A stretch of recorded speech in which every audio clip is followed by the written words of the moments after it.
Evidence of prehistoric settlements in Bhutan dates back to 2000 BCE, with stone tools, weapons, and remnants found in the region. Early inhabitants were likely nomadic herders, and tribes influenced by animistic and Bon religious practices. Introduction of Buddhism, 7th century CE. Buddhism, which plays a significant role in Bhutanese culture, was introduced around the 7th century CE by Tibetan king Songtsen Gampo. He is said to have built two important temples in Bhutan, Chichu Lakhang in Paro and Jambi Lakhang in Bumtang. Guru Padmasambhava, an Indian Buddhist master known as Guru Rinpoche, visited Bhutan in the 8th century, spreading Vajrayana Buddhism. He is credited with subduing local deities and establishing many sacred sites. Formation of a unified Bhutan, 17th century. Bhutan's unification is attributed to Zabdrung Ngawang Namgyal, a Tibetan Buddhist Lama who fled Tibet in the early 17th century. He consolidated the country under his leadership, established the dual system of governance, spiritual and secular, and built a series of fortresses called dzongs,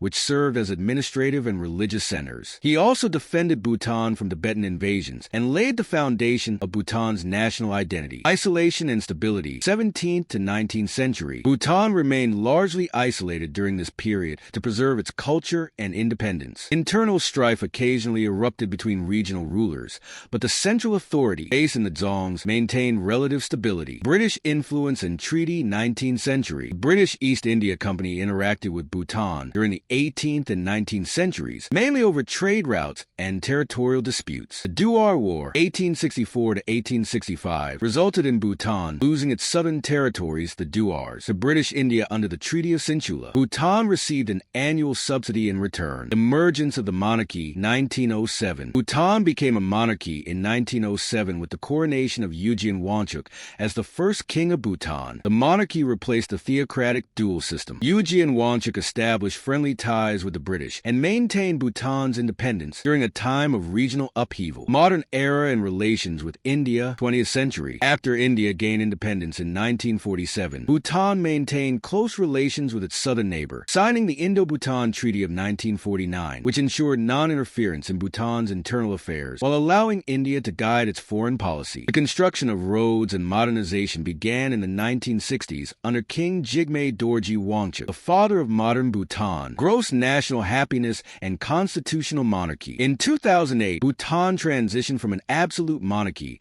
to a constitutional monarchy under King Jigme Khesar Namgyel Wangchuk. Bhutan is globally recognized for its development philosophy of gross national happiness, GNH, prioritizing sustainable development, cultural preservation, environmental conservation, and good governance over GDP. Present-day Bhutan. Bhutan remains one of the world's most environmentally conscious countries, aiming to be carbon negative. It balances modernity and tradition, ensuring the preservation of its unique cultural identity amidst global influences.